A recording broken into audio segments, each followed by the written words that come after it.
اس subject کا مقصد نبی کریم صلی اللہ علیہ وآلہ وسلم کی مبارک شخصیت کے مختلف پہلوؤں کا جائزہ لینا اور زندگی کے تمام ڈسپلنز میں آپ کے رہنما اصولوں کا تعارف ہے۔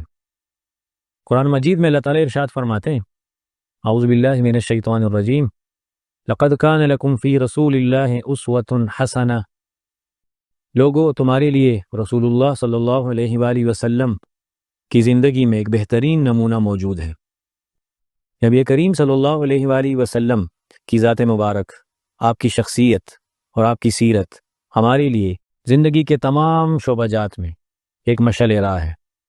اس سبجیکٹ میں آپ صلی اللہ علیہ وآلہ وسلم کی پیدائش سے لے کر آپ کی وفات تک کے تمام واقعات کو کور کیا جائے گا اور اس حقیقت کو واضح کیا جائے گا کہ کیسے آپ کی تعلیمات تمام سابقہ انبیاء کرام علیہ السلام کی تعلیمات کا ایک خلاصہ اور مجموعہ ہے۔ اس کے علاوہ آپ کے ڈیفرنٹ رولز کو ہائی لائٹ کیا جائے گا۔ مثال کے طور پہ آپ ایک بہترین والد اور بہترین شوہر ہیں۔ آپ کے اخلاق حسنہ ہمارے لیے گھریلو زندگی میں ایک بہترین نمونہ ہے۔ آپ ایک بہترین داعی الی اللہ ہیں۔ آپ صلی اللہ علیہ وآلہ وسلم کی دعوت کا کیا طریقہ کار تھا اور آپ نے کیسے مختلف شخصیات کو دعوت دی ہے۔ آپ ایک بہترین صوفی ہیں، یعنی بہترین تزکیہ فرمانے والے ہیں۔ آپ نے اپنے انداز تربیت میں کس طرح انسانی نفسیات کا لحاظ رکھا ہے۔ آپ ایک بہترین معلم ہیں، یعنی آپ نے کس طرح کتاب کی تعلیم فرمائی اور آپ کی تعلیم کا کیا انداز تھا۔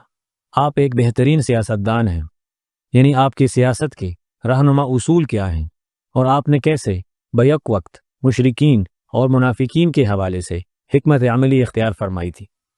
آپ ایک بہترین سپہ سالار ہیں، یعنی غزوات کے دوران آپ کے کیا رہنما اصول تھے اور آپ نے جنگی تدابیر کے حوالے سے کیا حکمت عملی اختیار فرمائی تھی۔ آپ ایک بہترین قاضی ہیں، یعنی آپ نے کیسے عدل پر مبنی فیصلے صادر فرمائے ہیں۔ آپ ایک بہترین حاکم ہیں، یعنی امور حکومت کے متعلق اور اصلاحات کے حوالے سے آپ نے ہمیں جو رہنما اصول عطا فرمائے ہیں ان کا مختلف تجزیہ اس سبجیکٹ کے نصاب میں شامل ہے۔